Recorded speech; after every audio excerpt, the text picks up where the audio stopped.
Welcome to the deep dive. We're gearing up for a really interesting exploration today, all about cycling training tech. Yeah, we're focusing specifically on the Breakaway app. And importantly, its recent acquisition by Strava. Absolutely. And for you, if you're someone interested in fitness tech, maybe looking to boost your performance, well, this deep dive should get you right up to speed. We want to give you a clear, thorough understanding of what's happened and, what it might mean for your own training. We've pulled together some interesting material, stuff discussing AI and coaching, details on the Breakaway itself, how it works. Reviews of the app, and of course, the news about Strava stepping in. Yeah. So our mission basically is to figure out what exactly is the Breakaway, what does it offer cyclists? Why did Strava buy it, and what could this mean for personalized training down the road? Sounds good. Okay, so let's unpack this, the Breakaway. The name itself, it's pretty evocative for cyclists, right? Yeah. Pushing ahead of the pack. Definitely. And that seems to be exactly the vision. The co-founder, Jordan Cobert, he talked about creating a trusted coach and companion in your pocket. All aimed at helping you hit your personal goals, break your limits, that sort of thing. And the way it works, well, right now, the app connects with loads of platforms and devices people already use. Like Strava, obviously, but also Zwift, Peloton, Garmin, Hammerhead, Wahoo. And it even pulls in biometric data, like from an Oura ring. So it tries to fit into your current setup. Okay, so it connects, then what? It starts analyzing your data. Exactly. Your power, heart rate, other metrics. And it uses that to give you, hopefully, useful insights. But not just insights, right? It's meant to give you actual next steps, things you can do. Precisely. Actionable steps. And one key way it does this is by breaking down your efforts into 12 specific power intervals. Power intervals, okay. And these are grouped under 3 main power skills. Yeah. Sprinting, attaching, and climbing. It gives you a pretty granular look at where you excel and where you could improve.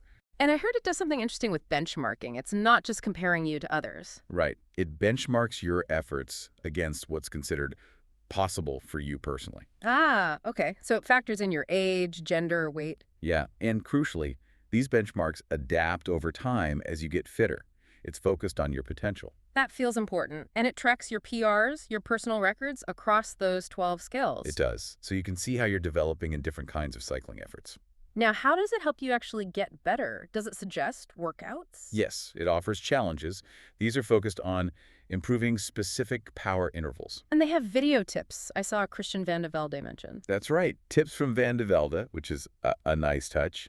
And originally, it also recommended workouts from Peloton, interestingly enough. And the core of this guidance is AI, an AI coach. Yeah, that's the goal. An AI-powered coach that gives you simple weekly targets and daily guidance.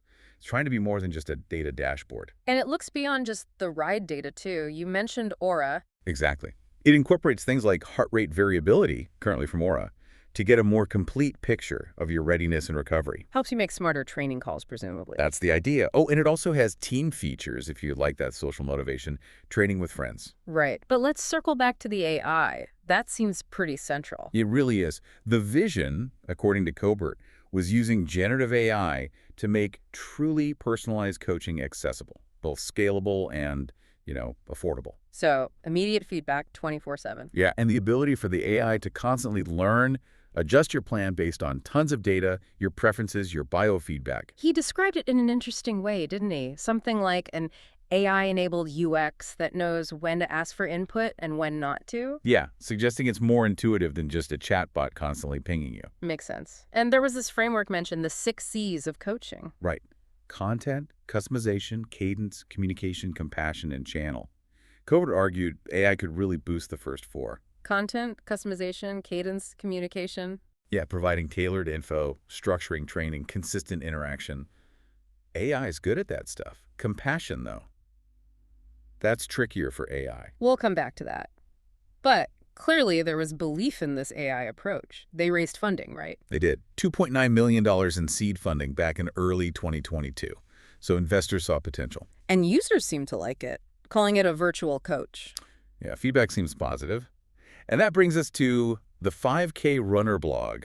They had some interesting takes. Right, the 5K runner. What did they highlight? They pointed out how the Breakaway considers your power signature, but contextualizes it with age and sex. That's a nuance not always present elsewhere. Okay, that's good context. And they noted the focus on achievements tied to power duration breakthroughs, basically, hitting new levels of power for specific time periods. And didn't they make a comparison to Garmin? Huh? Yes. They said the AI coach resembled Garmin's suggested daily workouts, but on steroids. On steroids. Okay, so more intense, more detailed maybe. That's the impression. They also like the teen features and that focus on the 12 specific power PRs.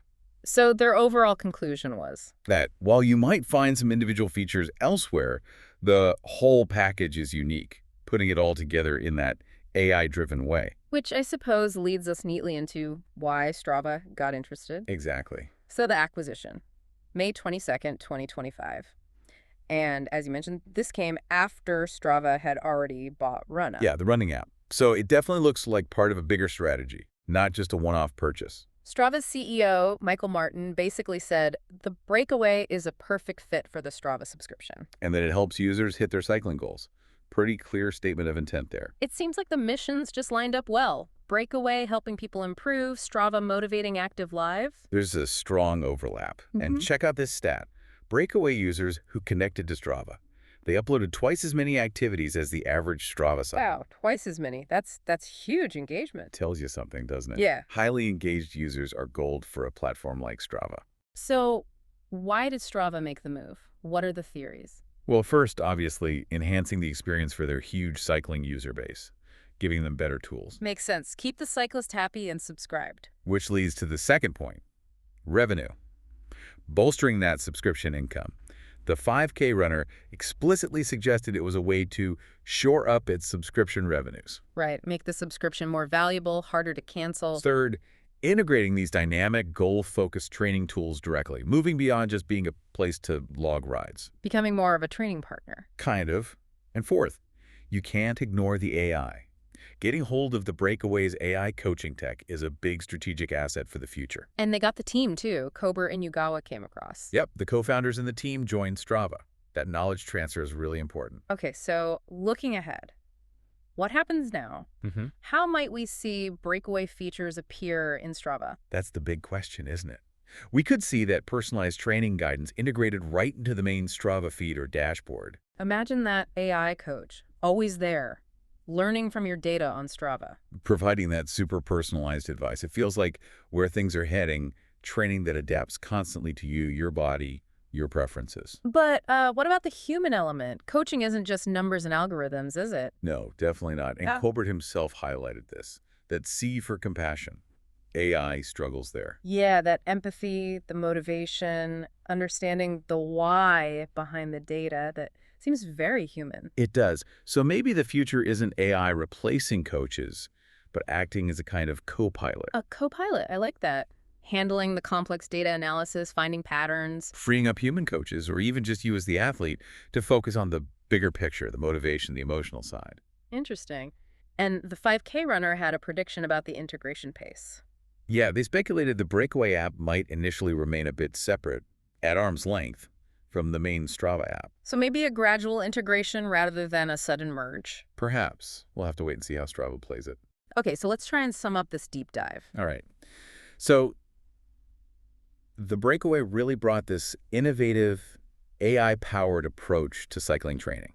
Very personalized, focused on your power profile. And its acquisition by Strava. That's a major move. It signals Strava embedding these kinds of advanced training tools right into their platform. It's a big step towards more integrated, intelligent training support for potentially millions of athletes. Which leaves us with a final thought for you, the listener, to chew on as this AI tech keeps evolving. How do you see that balance shifting between automated coaching and, real human connection? How might it shape your own fitness journey? What parts of your training could AI really help with? And what parts will always need that human insight, that understanding? Yeah, it's definitely something worth thinking about as we all, keep trying to push our own limits.